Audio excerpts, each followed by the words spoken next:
Organizational Behavior, Chapter 6, Appraising and Rewarding Performance. LOs, Total Reward System, Money as an Economic and Social Medium of Exchange, Role of Money in Motivational Models, Behavioral Considerations, and Performance Appraisal.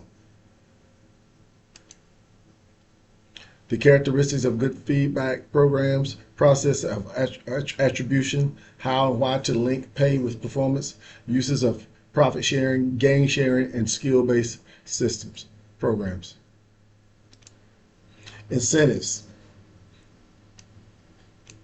Incentives build a complete reward system that encourages motivation, combined with other parts of wage and salary and administration. So when you look at incentives, you see it's tied to the motivation is tied to the income, the wage, and the salary. Indirect incentive produced through economic rewards operated through the attitudes of workers in the social system. So you have indirect incentives, this is economic rewards, that comes, through other ways within the organization, to workers in the same social system. The reward pyramid, the makeup of a complete pay program. So when we look at this, we see the different categories here. We see comp time, on-site, daycare. We see this non-economic. You see work or reward, vacation, pensions, unemployment compensation. Sacrifice reward, overtime, shift differential. Service reward, seniority. Real pay adjustment, cost of living adjustments. Skill-based pay adjustment. See base pay, which you get right there. You see on the left at the bottom, we got performance reward, incentive, and gain sharing system. Over here, we got profit reward, profit system. So you see the different ways that people can actually be compensated in the workplace. Money as a means of rewarding employees. Economic value, medium of exchange for allocation of economic resources. So when you look at the economic change, the medium of exchange or allocation of economic resources. Social value, status value when received and spent. Represents employees' evaluations of employees. Employers' evaluations of employees indicates one employee's status relative to that of others. So you look at this and you see everybody has status in there. What rate of pay do they have? What position do they hold? And, so that you can actually have a system in place so that it keeps things in order. Money and motivational models. Drives. Measure of accomplishment. Employees monitor their pay and compare it with that of others. You think people don't work in a place and talk about how much money they make? They do. They amongst each other. Supports affiliation needs. So you have a lot of people have a tendency for affiliation needs, to be associated with other folks, groups, and things along those lines. Gives the power to influence others. So this is something that can gives power to folks, to influence others. Money. Needs. Herzberg's model. Hygiene factor. Maslow's models. Psychological security needs. Adolphus model. Existence needs. We talked about those in the previous chapter. Money and the motivational models. Expectancy. So valence times expectancy, instrumentality equals motivation. So money has a high valence, not easily influenced by management. Employees respond to money as a reward. So when you see this is a way of responding or motivating them through the money. Instrumentality, area where management can build trust and take positive action. Behavior modification, high instrumentality is desired. So when you look at that, it's like, okay, how do behavior modification and high instrumentality design, how do we get them to do certain things in the workplace? Desirable and undesirable instrumentalities conditions. So we got situation 1 through 4. So level of performance is high, 1. Level of economic reward is high. Instrumentality condition, desirable. So if we go down, you see 2, 3, and 4. You should look at 4. Level of performance is low. Level of economic reward is low. Instrumentality condition, desirable.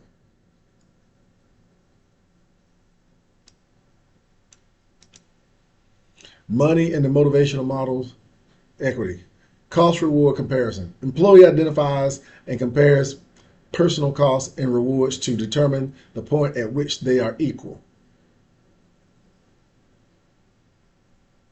Employee identifies and compares personal costs and rewards to determine the point at which they are equal. So when they do that, I had to read it a second time. When they do that, this is what am I giving something for what I'm giving? Am I getting something that's comparable, equal?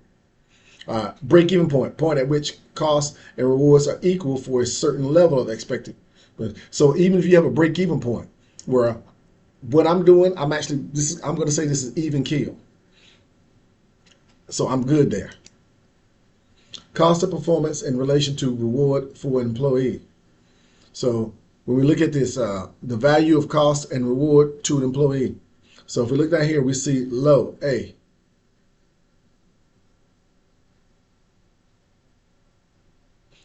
And we see the reward right there where it intersects at B. You see cost where it goes up is high.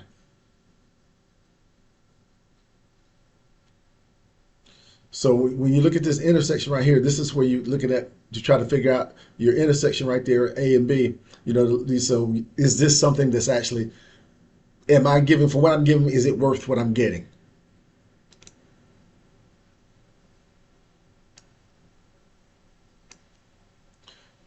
Additional money considerations. Money is an intrinsic reward rather than an intrinsic one.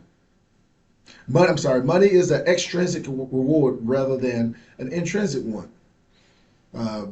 Problems while integrating extrinsic and intrinsic rewards, amounts of intrinsic and extrinsic rewards desired by each employee differs. Payment of an extrinsic reward decreases the intrinsic satisfaction received. Administering intrinsic rewards on a systematic basis is difficult. So when you're talking about taking into considerations, you have to factor in the type of people you have and what motivates them, and are the rewards working? Whether you're going to offer the intrinsic or extrinsic or reward, you got to make a determination, because you just can't say, well, I'm just going to blanket offer this type of reward, because it may not work. It may not be what they are looking forward to. Additional money considerations, compliance with the law. Equal Pay Act of 1963 demands that people doing the same work receive the same pay regardless of their sex. So this is passed obviously for men and women. Men get more money than women, but they will be doing the same job. Comparable worth seeks to guarantee equal pay for equal work. So if I do equal work, I get equal pay. Other factors that confuse the composition process with equality, secrecy, and control and flexibility. So these were passed because these were things that were not happening in this country. Now that they've been passed and stuff, you hear about them periodically, but you don't see it practiced systematically or industry-wide in many cases. Organizational behavior. Firms use results-oriented planning and control systems to achieve high performance. Management by objectives. Cyclical process aimed at attaining desired performance. Objective setting, action planning, periodic reviews, annual evaluation. This is the process that most people go through in their organizations when they think about trying to set up a reward system. And this is what many people will go through as an employee, this process right here, whether they know it or not, when they are determined to, when they are seeking to get some type of reward. Evaluate employees' performance, sharing that information with them, and searching for ways to improve their performance. So we're going to the appraisal now. So this is necessary. Allocate resources in a dynamic environment, motivate and reward employees, give employees feedback about their work, and maintain fair relationships within a group. Coach and develop employees and comply with regulations. So this is where you have opportunity to be fair, be honest with people. If they're doing good, then you say so. If they're not, then you say so. But you do have to make sure. The biggest problem I see that I've experienced in my lifetime, and I've heard about with appraisals sometimes, they're not fair. They're not accurate. Necessary criteria to ensure equal employment opportunity in appraisal process. So pause and read through these.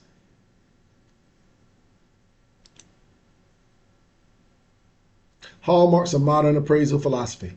Performance orientation. So we look at the performance orientation. It's like what type of performance are we seeking? What is it we're trying to get them to do? Focus on goals and objectives. So what are our goals and objectives? So we can focus on that. They must be defined. Mutual goal setting between supervisor and employee. The manager and employee both must agree on the goal. Clarification of behavioral expectations. When you expect them to behave a certain way or operate in a manner, you have to convey that to them. They must know that. Extensive feedback systems. You got to give them feedback about their progress and what they're doing and the quality of their work. Appraisal interview, session in which the supervisor provides feedback to the employee on past performance, discusses the problems that have arisen, invites a response, platform for setting future objectives, and increasing motivation. Successful when the appraiser understands the employee's job. So this is when you sit down and give that honest feedback to them, and this is usually done. Some organizations it's done quarterly, sometimes semi-annually, some places it's done annually. But you must also have somebody who understands the nature and scope of what the person is doing. So has previously set measurable performance standards and has specific evidence about performance. Seeks and uses inputs from other observers and limits criticism to a few major issues. Supports, accepts, and praises tasks done well. Listens to the employees' input and reactions. Shares responsibility for outcomes and offers future assistance and allows participation in discussion. So when you have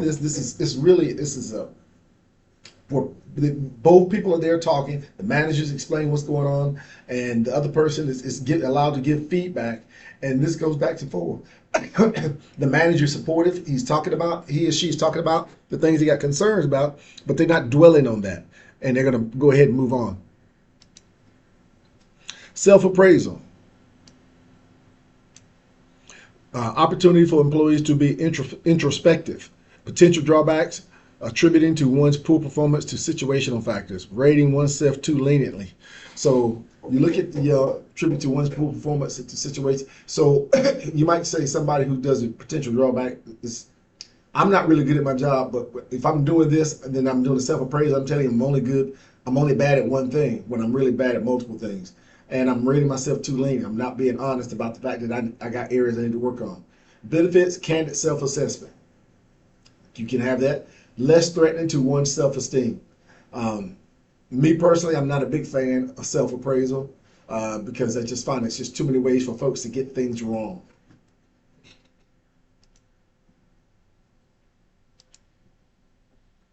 Performance feedback leads to improved performance and attitudes. Contemporary approach to appraisals, electronic monitoring of performance with electronic feedback. Reasons for failure to provide regular feedback.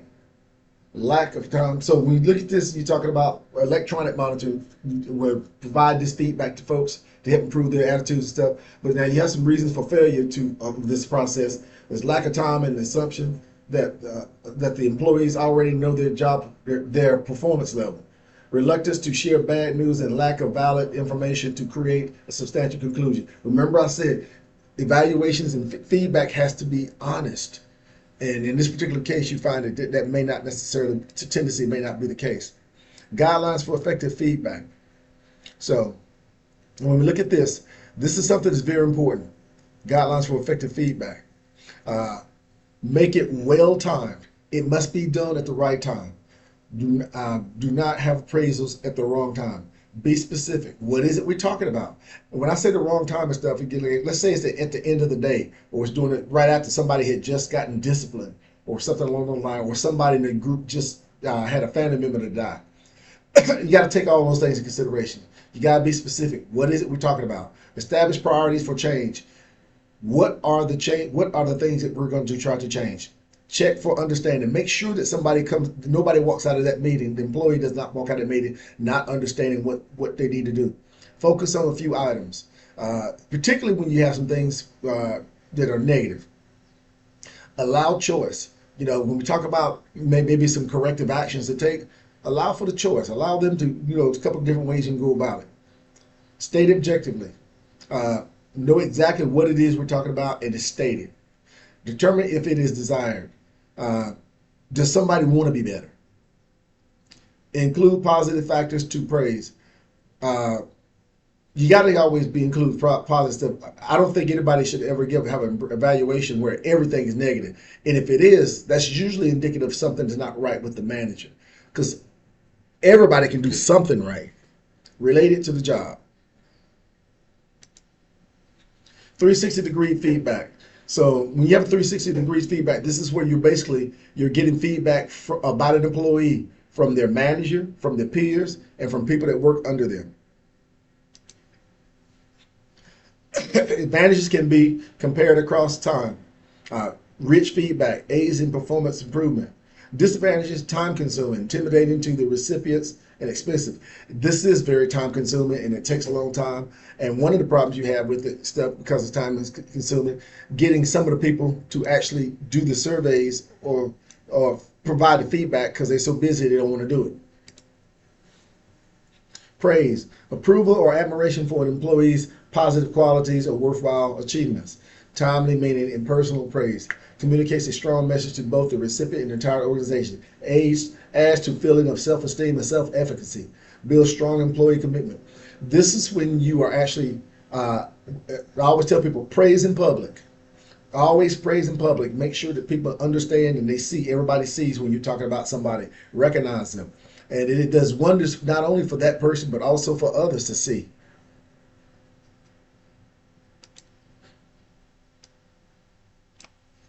Appraisal problems: confrontational.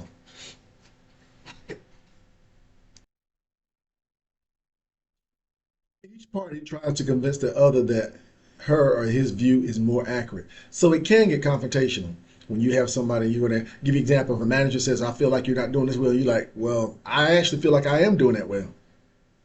Emotional: manager's role calls for critical perspective while employees' desire to save face leads to defensiveness. So this can get emotional, particularly when you're talking about things that are not positive.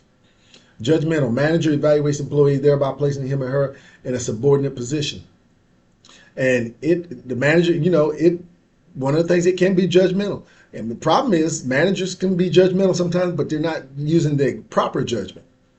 Complex: requires job understanding, careful observation of performance, and sensitivity to the needs of employees. So in order for somebody to do a good job at appraisal as a manager, they really need to be competent at their position and understand what it is the employee does.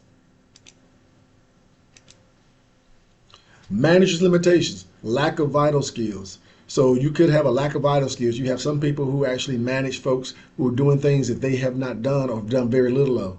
Failure to gather data systematically. When you're looking at trying to sit down with someone, you need to make sure that you've got all your ducks in a row and all your facts, that you've got all your data about that person. Reluctance to address difficult and sensitive topics. Some people are just afraid of conflict, and they view it as they're conflict averse, so they won't do this. Failure to involve employees in assessment process and discussion.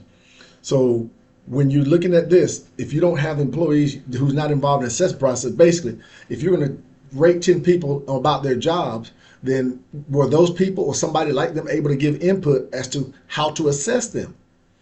Cynical: that any changes will occur. Sometimes some folks like, we do this every year, don't nothing change. So that's the cynical part.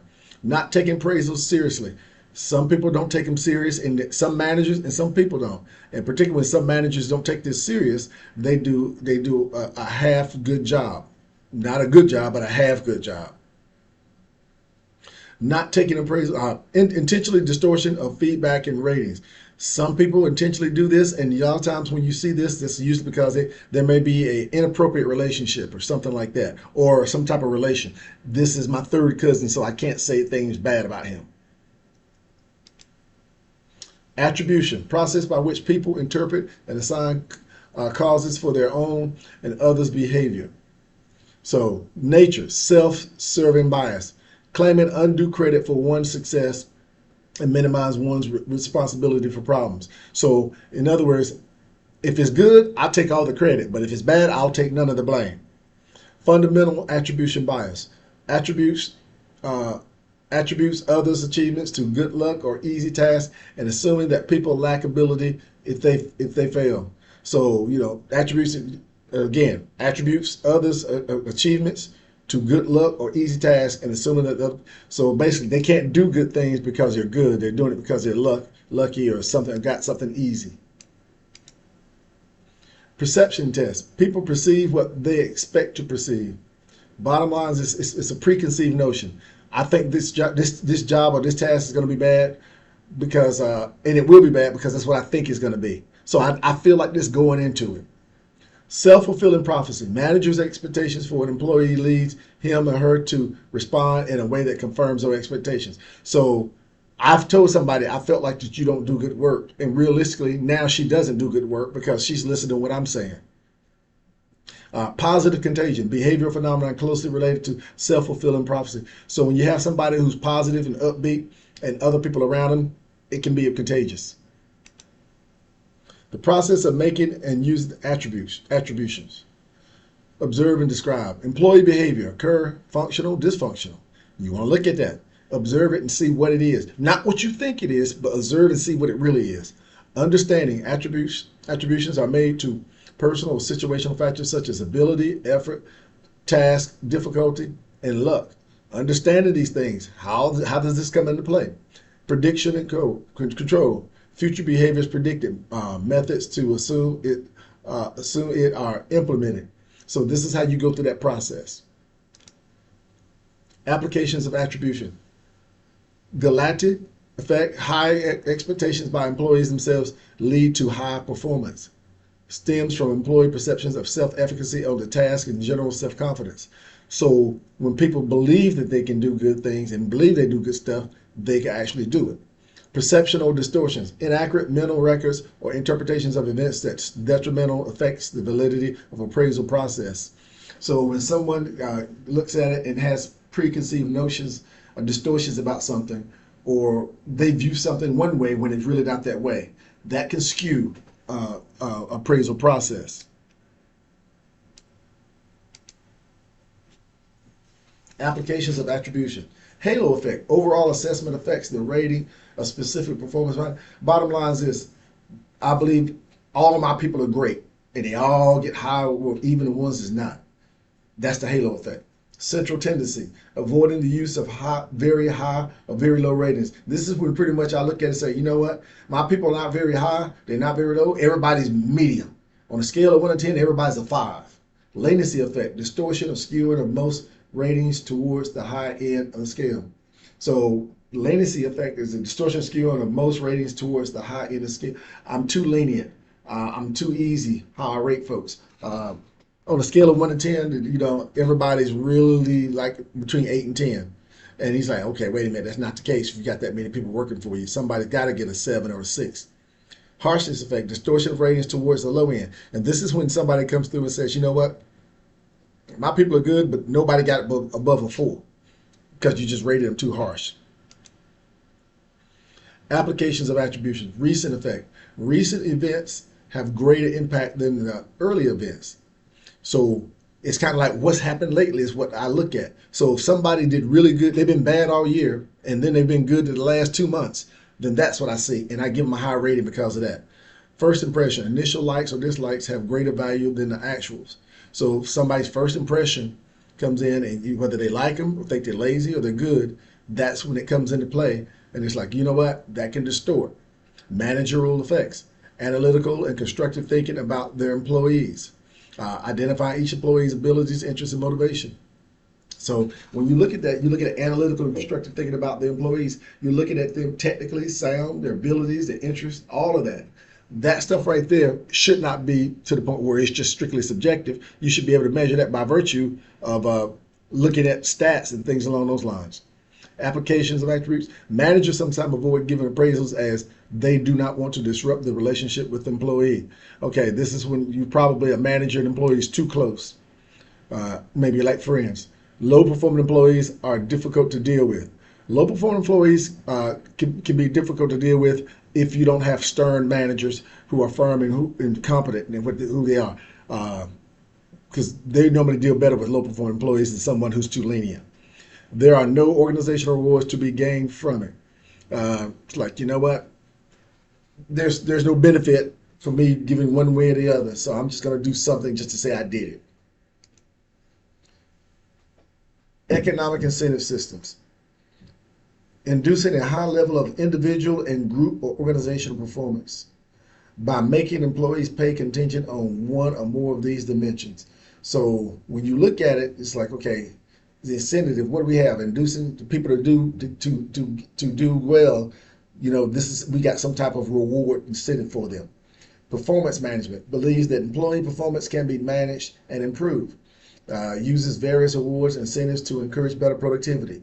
So this is where you actually say, you know what, performance management, as a manager, I'm going to try to help these people improve, and these are some things I'm going to do it. Major incentive measures to link pay with performance. Okay, pause and read through these, and you're going to see the difference between these.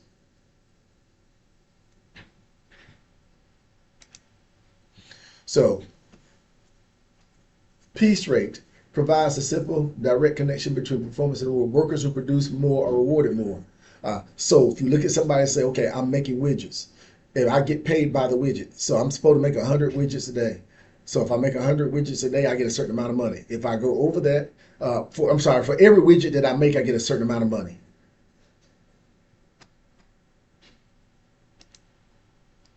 Advantages and disadvantages of incentives linking pay with performance. Advantages: strengthen the instrumentality beliefs, create perceptions of equity, reinforce desirable behaviors, provide objective basis for rewards. Disadvantages: cost to both employer and employee, system complexity and rigidity, unpredictable levels of pay, unintended consequences, narrowness of performance criteria. So it has its pros and its cons. Wage incentives, a form of merit pay. More pay for more output, referred to as pay for performance, increases production and decreases labor costs per unit of production. Criteria for successful incentive systems must be simple, must be understood by the participants. So the incentive pay, which is like, you folks get paid by virtue of something that they've done. By virtue of something you've done, you're getting paid for that. Something beyond the call of duty, that is. Difficulties in wage incentives, disruption in social system. It can be like, okay, seems like Mary is always getting rewards and getting money and stuff that we're not getting. Rate setting. Determine the standard output for each job, which is the fair day's work for the individual. You got to be able to do that, and that might be difficult. Increased complexity of supervisor's job. So now I got to get in here and I got to really earn my money to properly assess these folks, to pay everybody different amounts of money.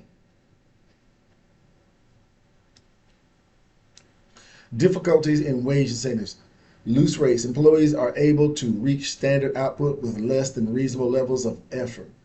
Disharmony between incentive and hourly workers. So you can see, you can have some disharmony in the workplace because you have some people that may be getting this and some people that may not. Output restrictions. Workers limit their production, defeating the purpose of the incentive. So some people get to the point where they get to a certain level and they made a certain amount of money and they may shut it down and cruise. Well, I've made all the money I want to make. Profit sharing, system that distributes some share of profits to employees. So in other words, when a company makes more money, profit, the employees make more money. We give out profit sharing proceeds. Is well received and understood by managers and high-level professionals. Less initial appeal for operating workers. Demerits: promotes profits are not directly related to an employee's effort on the job. Delay in receiving awards. Lack of predictability. Union skepticism. So this is not tied to how well somebody's doing on the job. So it's tied to how well the organization does, the company does. And it's usually where you see people, usually in white collar positions and higher paid positions, are the people who usually get this, not the lower end type of people, hourly wage workers. Gain sharing: establish a historical base period of organization performance, measures improvements, shares the gains with employees on some formula basis. Pinpoint area controlled by employees, give employees incentives for identifying and implementing low cost ideas. So you see, when it comes to that, it's a formula, and each organization will have it different. And this might be gain sharing where somebody came up with a good idea to save the company money. So they get some money, they get a reward for doing that. Behavioral basis. Encourage employee suggestions, provide incentive for coordination, teamwork, promotes improved communication, improves union management relations, improves attitudes towards technological change, gives employees broader view of the system. So again, everybody's a win-win, right? Contingency factors. Size of the unit, sufficient history to allow. So you got to look at the type of business you are, the managers, the experience, the type of work you do, all those things you take into consideration. Skill-based pay rewards individuals for what they know how to do, referred to as knowledge-based pay or multi-skill pay. Employees are paid for a range of depth and type of skills they demonstrate. Work starts at a flat hourly rate and increases after developing skills. So this is where somebody's actually, say you're somebody who's making something and they have the knowledge and skills to do that, or something similar. Substantial amounts of training is required for system to work. Methods of practicing jobs and certifying employee skills must be established. You look at people who might be doing stuff like HVAC repairs, auto mechanics, and people along those lines. Skill-based pay, advantages and disadvantages. So we look at advantages. Provide strong motivation for employees to develop work-related skills. Reinforce employees' sense of self-esteem. Provides organizational flexible workplace. Reduces boredom. Relatively high pay satisfaction. Disadvantage. Most employees will voluntarily learn higher level jobs to get greater pay. Substantial investment in employee training. Places pressure on employees to move up the skill ladder, causing dissatisfaction. Employees qualify themselves for skill areas that they will not use. So it has its disadvantages. Successful implementation of skill-based pay. Ensure organizational culture is supportive and trusting. System needs to be understood by all employees. Employees should have realistic expectations. Employees should pay should be linked to with the potential of increased performance. So that concludes this chapter.